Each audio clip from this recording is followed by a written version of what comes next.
Gəlin, şairin az yaşlı uşaqlara yazdığı şeirləri dinləyək.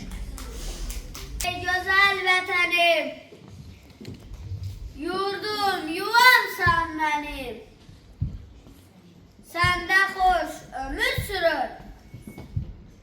Sevilənim, sevənim, sənsən yanım sırağım, yurdum, yuvam